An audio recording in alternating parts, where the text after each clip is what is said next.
ક્યારે ફોરેસ્ટ નું ખાતું આવ્યું અને ક્યારે ફોરેસ્ટ ના કાયદાઓ આવ્યા?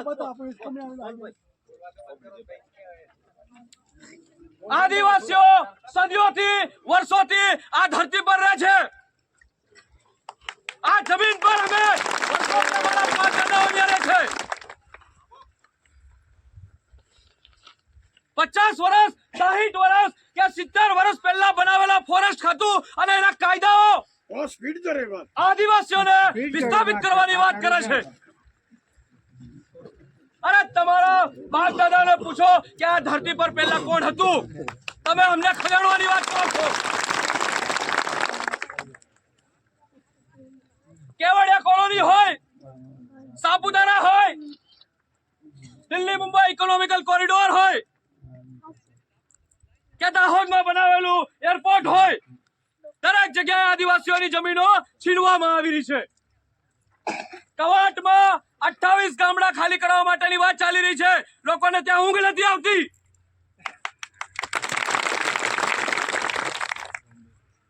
દસવાડીમાં 15 જેટલા ગામડા ખાલી કરવાની વાત ચાલી રહી છે। આ વિસ્તાર અહીંયાથી લઈ ઉમરગામથી લઈને અંબાજી સુધીનો આદિવાસી પટ્ટો આખો ગુજરાતનો કંઈક ને કંઈક રીતે ષડયંત્ર સ્વરૂપ આપણા જોડેથી છીનવવામાં આવી રહ્યો છે। આ બેનની લડાઈ નથી, આપણી બધાની લડાઈ છે, આપણા ભવિષ્યની લડાઈ છે, આપણી આવનારી પેઢીની લડાઈ છે। એના માટે ખબરથી ખબર લડાવવા પડશે।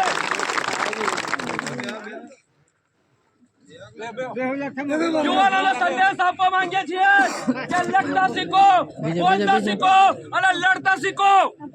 જ્યાં માથું આપવું પડે ત્યાં માથું આપવાની તૈયારી રાખજો અને જ્યાં માથું લેવું પડે ત્યાં માથું લેવાની તૈયારી રાખજો।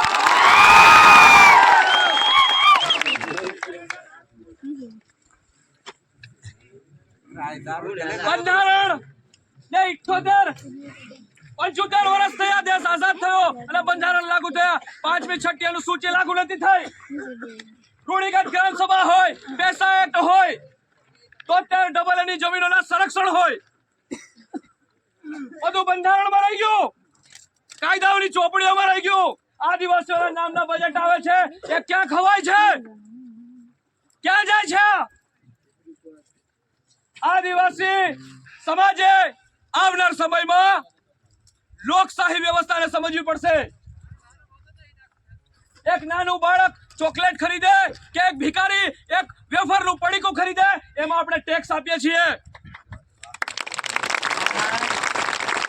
આપણા ગામનો, આપણા તાલુકાના, આપણા જિલ્લાના, આપણા વિસ્તારનો આપણે જેટલું પણ વસ્તુઓ લાવીએ છીએ, ખરીદીએ છીએ બજારોમાંથી, એના બધી વસ્તુઓના ટેક્સ આપીએ છીએ અને એ ટેક્સ ભેગો થયેલો સરકારની તિજોરીમાં જાય છે અને તિજોરીમાં તો પાછો આવે ત્યારે ક્યાં જાય છે કોઈને ખબર નથી પડતી। એનો સવાલ કરવો પડશે। આપણા વિકાસ માટે આવેલા પૈસા આપણા પર વપરાયા કે નથી વપરાયા અને કેમ નથી વપરાયા, કોણ એના માટે જવાબદાર છે, એ આપણે સવાલ કરવો પડશે।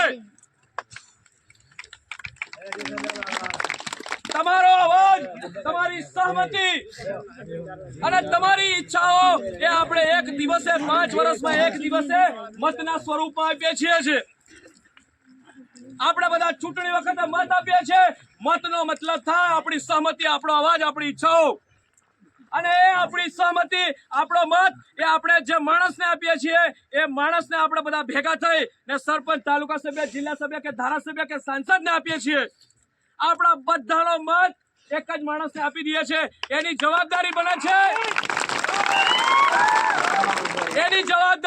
છે કે એ આપણું સાચું પ્રતિનિધિત્વ કરે।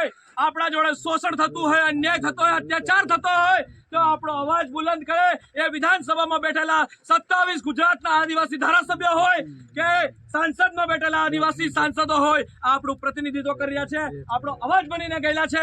આ લોકો કેમ બોલતા નથી, કોની ગુલામી કરી રહ્યા છે, એ સવાલ આપણે કરવો પડશે આ લોકોને।